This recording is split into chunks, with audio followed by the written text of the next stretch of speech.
After last night, whew, I am feeling incredibly tired. So tonight, I am bringing you an old faithful, an old classic, The Virus by Stanley Johnson. Quite the novel. Utterly terrifying. Yes. The Virus by Stanley Johnson, also known as the Marburg virus. First published June the 1st, 1984 as the Marburg virus by Ulversoft. If you happen to have a copy like that, even if it's not in mint condition, it doesn't matter. They are so ultra rare that you are sitting on a pot of gold. They go for quite a pretty penny.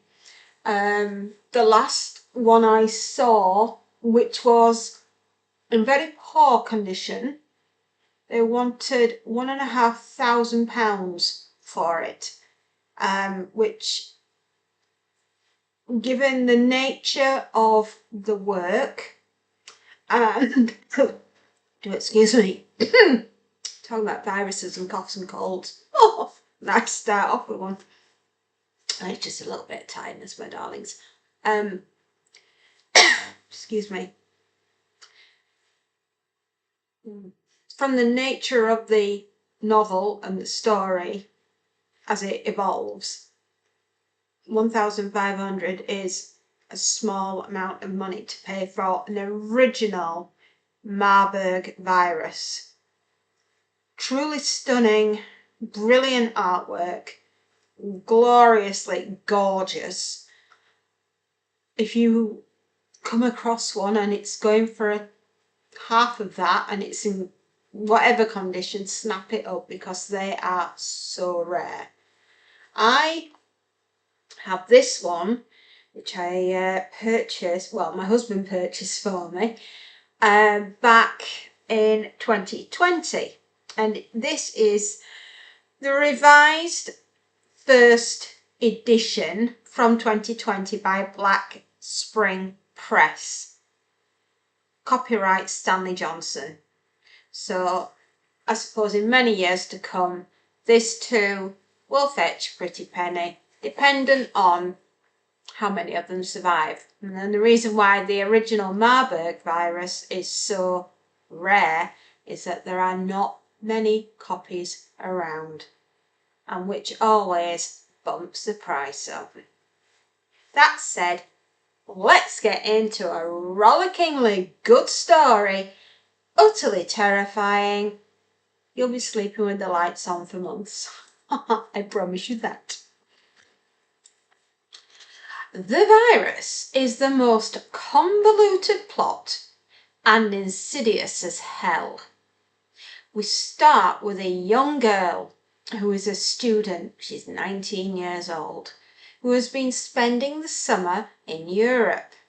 She returned from Brussels a few days ago and came straight to her apartment in the city and went to bed.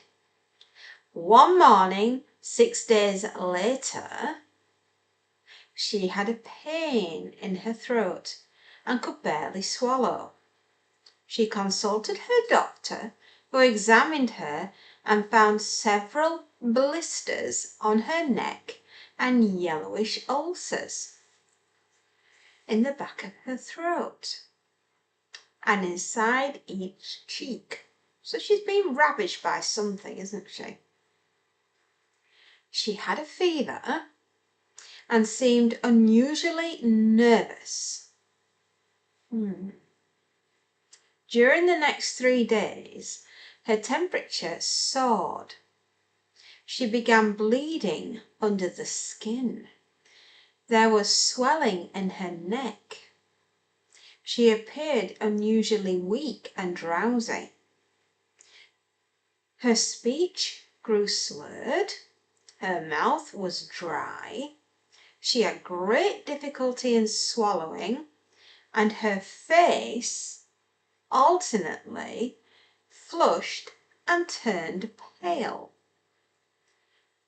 By then, her doctor was extremely alarmed. He called the Centre for Disease Control and they arranged for the girl to be taken in to the Columbia Presbyterian Hospital. That was 4 days ago. Since then, they have had her on the isolation ward.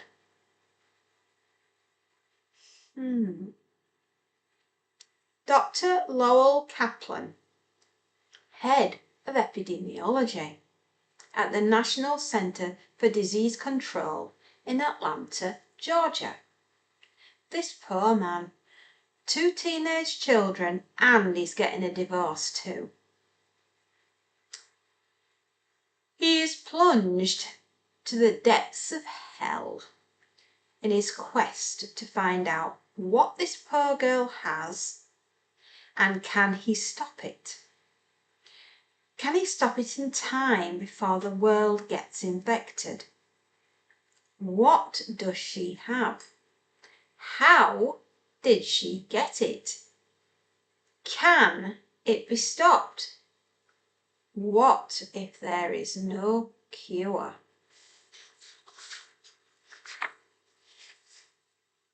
Unfortunately, the young girl dies, and her last words are green monkeys. If you were Dr. Kaplan and you believed you had identified the source of a potential epidemic that could possibly wipe out entire populations, what would you do? He has a solution, but it's based on erroneous information. The situation unravels at an alarming pace, sending deadly spores all over the globe. At this point, are you not feeling a tad scared? A little bit apprehensive? Things seem rather familiar here, don't they? This is truly the most terrifying novel. Not because of things that go boo or boo in the dark or bump in the night, but in a sense of events that could be transpiring in our world today, of which we are totally unaware. The thing I fear the most is we live in a world where this has already occurred. Think of the Black Death and Ebola, to name but 2 world killers. Not to mention COVID, which we've all lived through and are still living through. Because this novel takes place in the 1980s, there are some technological issues. The tech we have now, obviously, we didn't have back then. Blimey, we thought fax machines and telexes and the ZX81 Spectrum computer, Amstrad, was pretty neat. Zoom forward nearly 50 years, things have changed somewhat, have they not? However, the chilling similarities are there with what we have just lived through, COVID. The author, Stanley Johnson,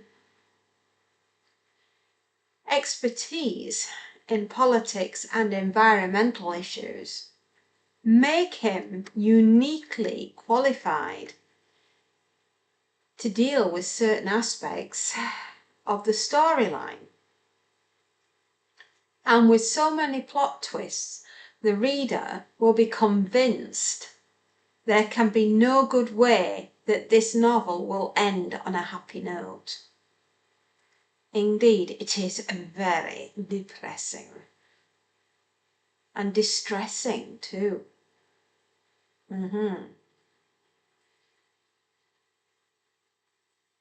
So many wonderful characters. There are a plethora of characters in this book, from the downright unselfish, selfless heroes to the sleazebags and douchebags that you come across.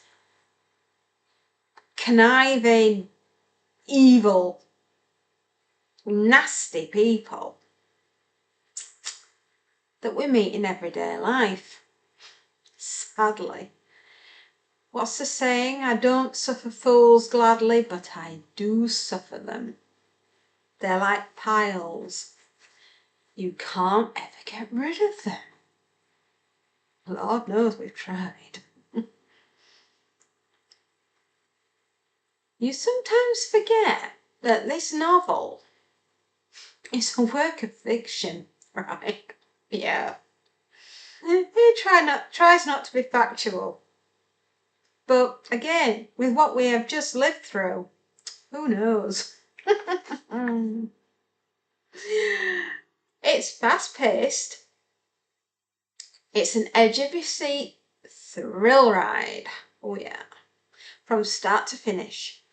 And what makes it so fantastic, what gives it its the balls to say it's a novel of distinction.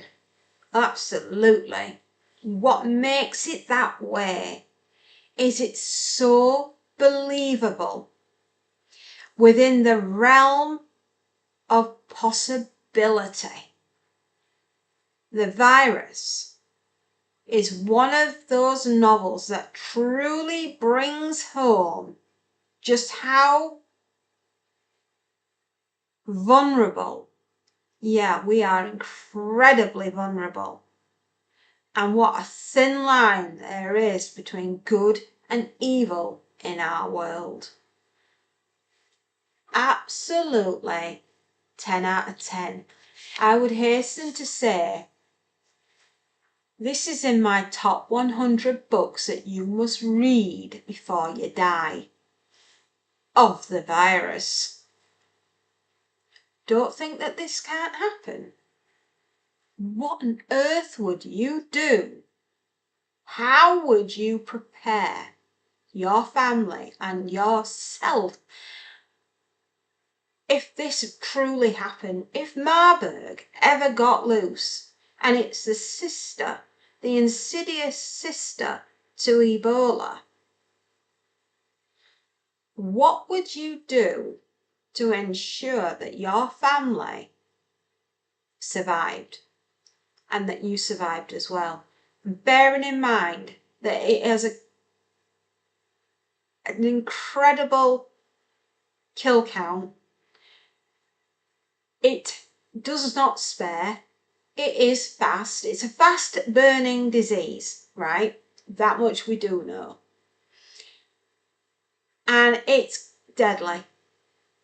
Now, there might be some darling souls out there who are immune, but they'll be few and far between. They really will. And I would say that out of 10 people that got it, 9 would definitely be dead within a couple of weeks. Now multiply that over a planet which has 8 billion people on it. And we're talking of possibly by the end of the year, by maybe at the end of 2 years, there probably wouldn't be a soul left on the planet, apart from the ones that are naturally immune. And don't think your animals are spared, because they're not.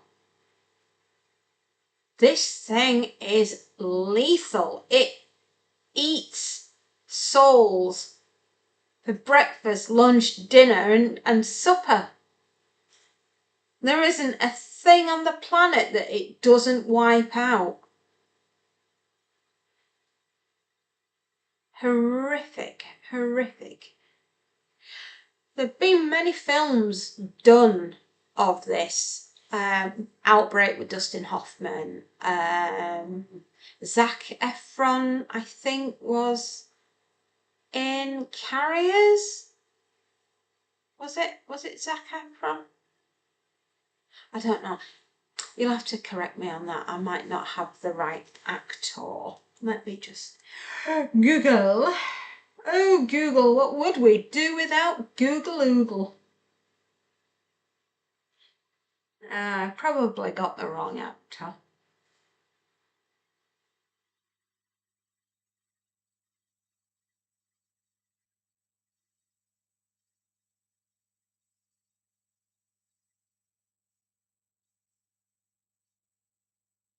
Chris Pine, not Zac Efron.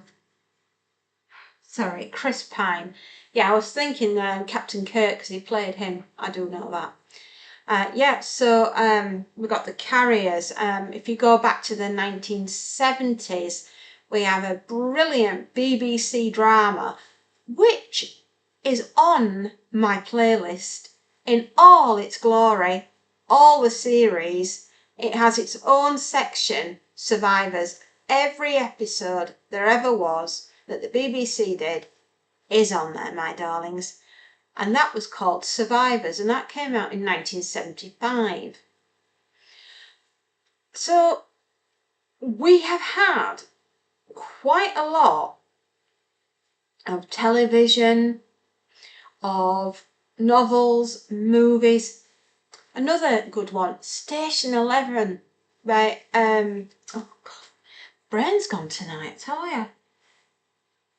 Station 11.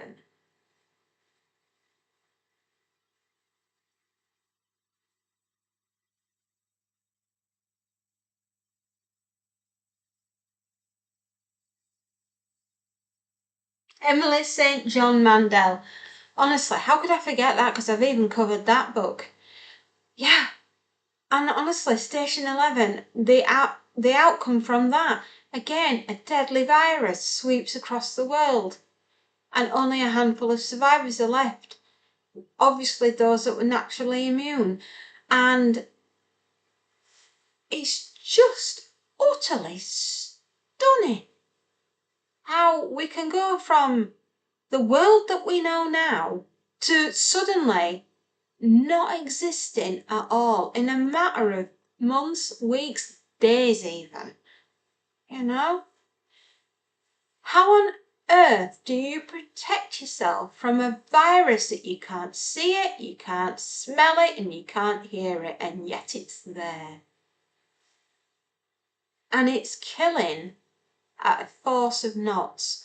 It's utterly terrifying. It's soul destroying. You don't know if any member of your family's got it until it's too late, and by that point you've probably got it yourself. So how on earth do you protect yourselves? The other good movie, Contagion. Yeah, with Jude Law and Lawrence Fishburne, and Kate Winslet's in it. And oh gosh, Gwyneth Paltrow, yeah, and Matt Damon, yeah, I think it was Matt Damon. What was that one called? Contagion.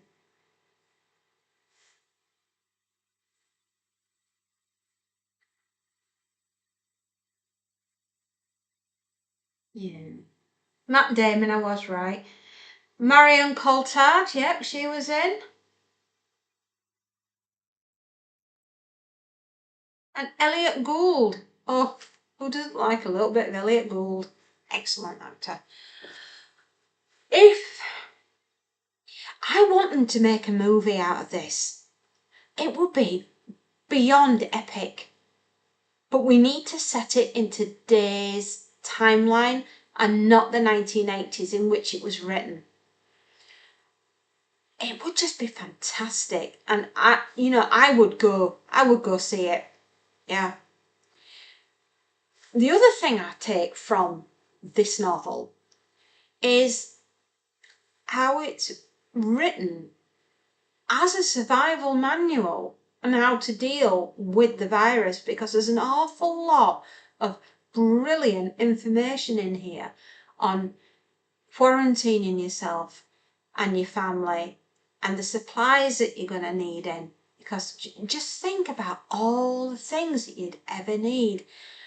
Look how quickly toilet roll disappeared off the shelves in 2020. And it became more precious than gold bars at Fort Knox. Food, getting a delivery order. Oh my goodness me. Getting on a list to be able to get a food delivery from anywhere. And then having to queue up outside, and when the green light lit up, you were allowed into the supermarket and you had to follow a one-way system, and bugger me if you didn't forget something in the fruit and veg stall. Well, sodding hell, you had to do without because you weren't allowed to turn round and go back and get it. That's why list writing, darlings, is so important. Trust me, the family survives on the list that the mother makes in the kitchen on a Friday tea time, because meal planning, ingredient sourcing, writing down the section where you're likely to find it in the supermarket became an absolute game changer in 2020. And needless to say, defused a very stressful situation. The amount of couples that must have been heading for the divorce courts because somebody forgot to write down ketchup in the condiments department. I jest, I know I do. But it's simple things like that. Hand soap, hand sanitizer, masks, paracetamol, aspirin, a heart attack kit in case your husband decides to drop one and do one. Yeah, you need to have your GTN, you need to have his drugs. Oh, at one point we didn't think that we were going to be able to get his medication that he needed to keep his heart going. That's how stressful things got. It was beyond bonkers. And yet we were dealing with something that we couldn't see, we couldn't hear, we couldn't smell, and we couldn't taste it. And yet it was there, and it was killing people. And it's no different with the virus. So, how would you cope? What would you do? What are your top 10? This is what you need to do in order to keep yourself safe. And bearing in mind, I was a key worker, and I still am, and so is my husband. So when everybody else was being at home, keeping away from the virus, my husband and I were going right out there into it, and no, we hadn't been vaccinated at the time. So we were just praying to God every single day that we came home that we were alive and that we didn't give the kids anything. Awful. Absolutely the most stressful point of our lives. We ended up, no word of a lie, back in the year 2000, our country, I'll just pop this down now, our country went through something called the foot and mouth disease, right?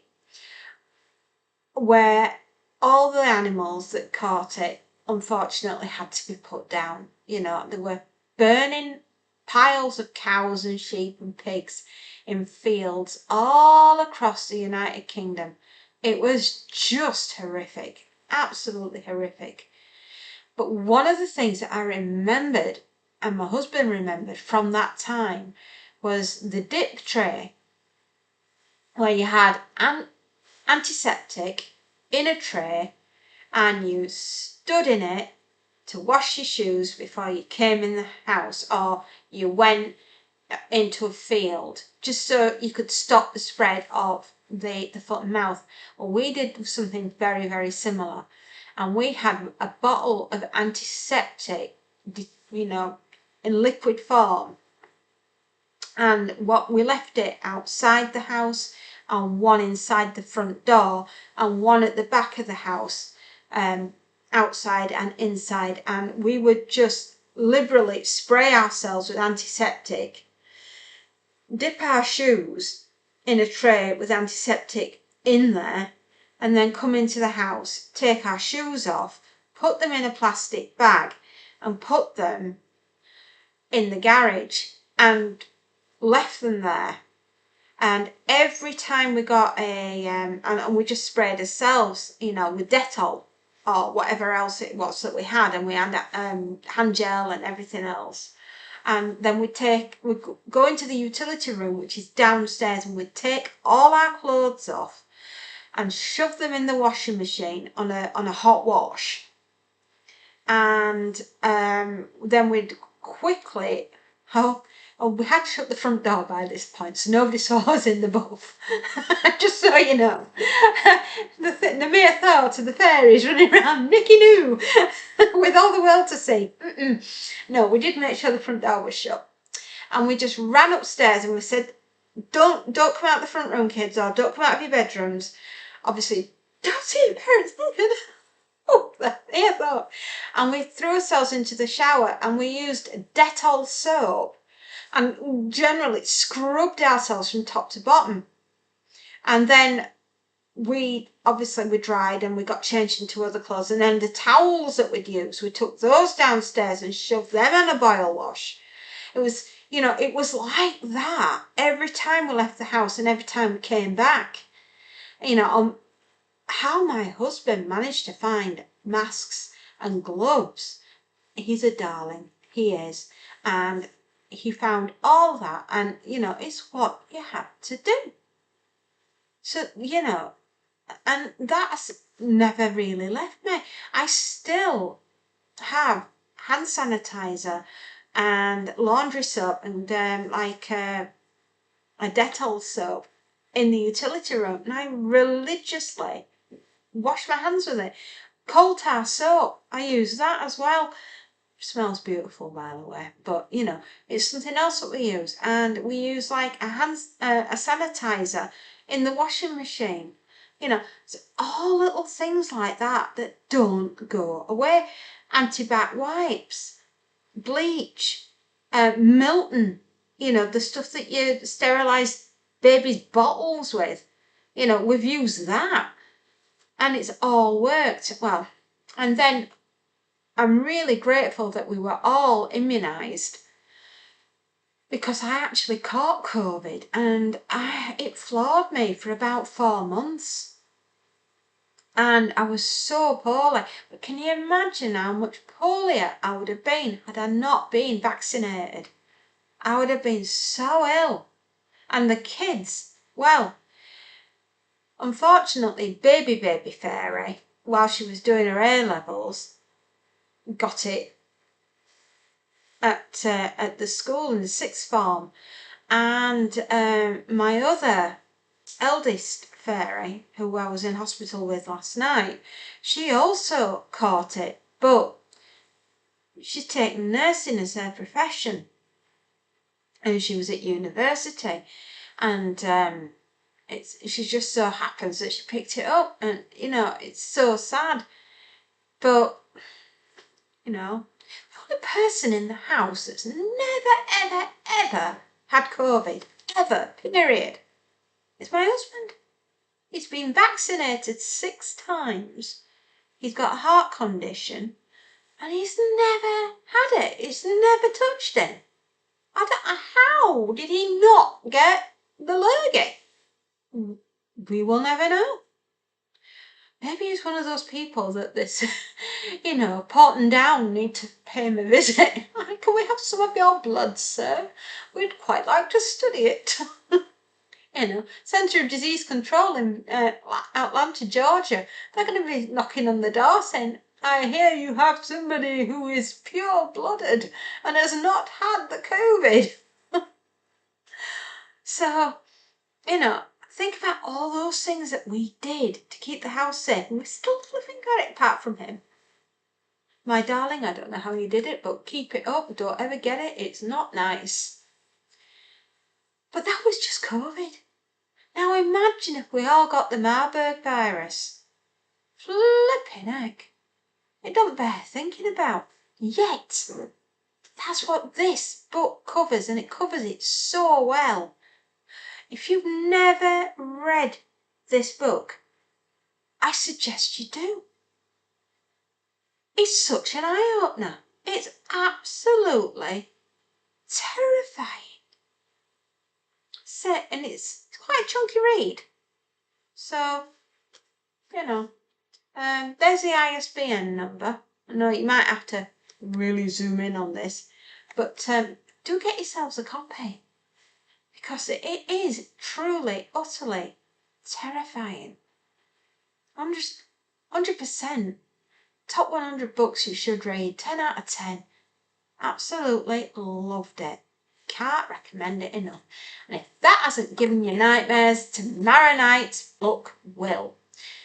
I hope you all also picked up on the fact that I was in hospital last night with my eldest child, and although I couldn't do the book review I wanted to do, which was Fahrenheit 451 by Ray Bradbury, I have put the audio novel on my playlist for the May Mayhem, which is where you will find it. Truly enjoy Montag and the fire service, who, instead of putting fires out, start fires and burn books, because reading is bad. Intelligence is bad. And having a single original thought is truly bad. Yeah. Read 451, Fahrenheit 451 by Ray Bradbury, and understand who the book people are. So that was last night's. That was a very, very quick ending on this. 451, Fahrenheit 451, Ray Bradbury. Get the audiobook. Get a copy. That is definitely in your top 100 books to read before you die.